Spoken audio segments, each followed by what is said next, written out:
हम अपने आज के इस लेक्चर में सेट्स के बारे में देखेंगे कि एक्चुअल में सेट्स का इस्तेमाल कैसे किया जाता है पाइथन लैंग्वेज के अंदर और इनकी एफिशिएंसी लिस्ट्स की निस्बत कैसे बेहतर है। सेट्स का बेसिकली कंसेप्ट बिल्कुल मैथ के कंसेप्ट की तरह है, जिस तरह हम लोग मैथ में सेट्स पढ़ते आए हैं।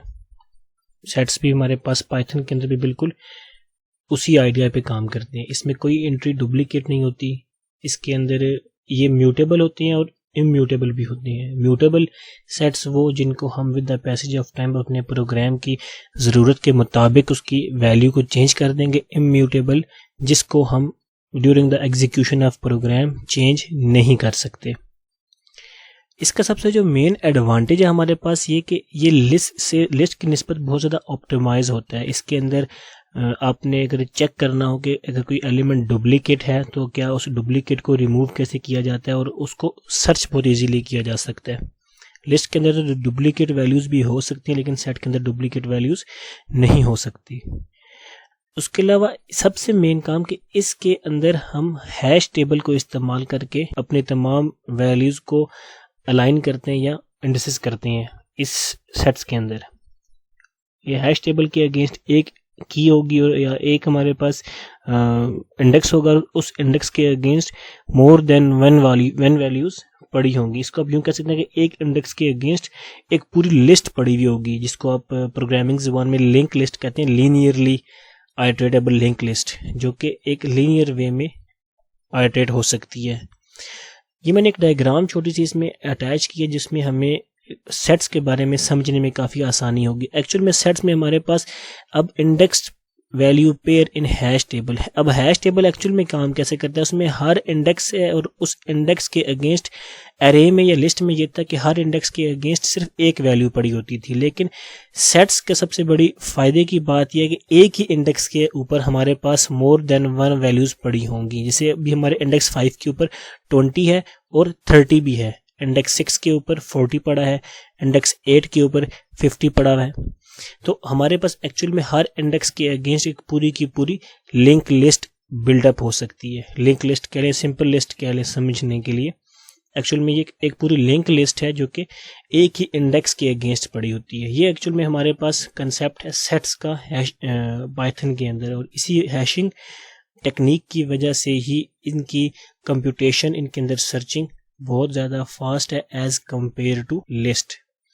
अब हम देखते हैं कि इन सेट्स को हम पाइथन के अंदर डिक्लेयर कैसे करते हैं, इनको इनिशियलाइज कैसे करवाया जाता है, इनको अगर हमने यूज़ करना हो हम यूज़ कैसे कर सकते हैं।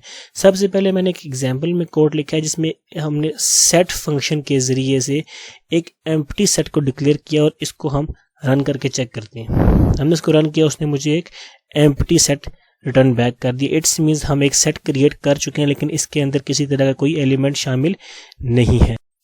सेम लाइक दिस, अगर मैं इसी सेट के अंदर कुछ ना कुछ वैल्यूज़ को असाइन करवाऊँ तो उसके लिए मैंने उसी सेट के अंदर स्क्वायर ब्रैकेट्स के अंदर मैंने वैल्यूज़ प्लेस की। अब मैंने इस सेट के अंदर इसको आइटम्स असाइन कर दिए हैं इस सेट को। अगर अब मैं इस सेट को प्रिंट आउट करूँगा तो वो मुझे इसकी वैल्यूज़ प्रिंट आउट कर देगा। हाँ, यहाँ पे इसके प्रिंटिंग में आपने एक चीज़ देखी होगी कि जिस तरतीब से हमने ये चीज़ें असाइन की होंगी सेट्स की डिक्लेरेशन के अंदर, प्रिंट आउटपुट में आपके पास उस तरह की आउटपुट नहीं आएगी, लेकिन आउटपुट के अंदर वो तमाम के तमाम एलिमेंट्स एक दफ़ा लाजमी पाए जाएंगे जो एलिमेंट्स हमने सेट में डिक्लेयर किए हैं।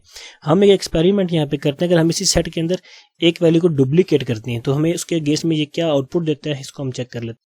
उसने हमारे पास अगेन यूनिक वैल्यूज़ के आउटपुट में सॉर्टेड टाइप में दे दी कि हाँ ABC ये हमारे पास सेट है। अगर हमने डुप्लीकेट भी कर दिया तो सेट्स की ये हमारे पास एबिलिटी होती है कि वो डुप्लीकेट को अलाउ नहीं करता सेट्स के अंदर। ये हमारे पास एक सेट के डिक्लेरेशन, और अगर एक सेट के अंदर डुप्लीकेट्स वैल्यू आ गई तो ऑटोमेटिकली वो उन वैल्यूज़ को रिमूव कर देगा और सिर्फ यूनिक वैल्यूज़ आपको रिटर्न बैक कर देगा। इसके बाद हमारे पास आता है कि अगर हम कोई वैल्यू उसमें ऐड करना चाहते हैं, हमारे पास जो पहले था कि सिर्फ और सिर्फ हम उसमें ABC शामिल था, हम अगर उसके अंदर एक नया एलिमेंट ऐड करना चाहें तो उसके लिए हमारे पास कौन सा फंक्शन है, वो कैसे काम करता है। इसको मैं रन करूंगा तो जो ऐड का फंक्शन है, उस ऐड के फंक्शन ने एक माय सेट एलिमेंट के अंदर ऐड के फंक्शन ने D आइटम ऐड कर दिया। अब हमारे पास जो साइज बन चुका है वो सेट का वो 4 बन चुका है, CDAB। ये हमारे पास ऐड का फंक्शन क्या काम करता है ये हमने देखा।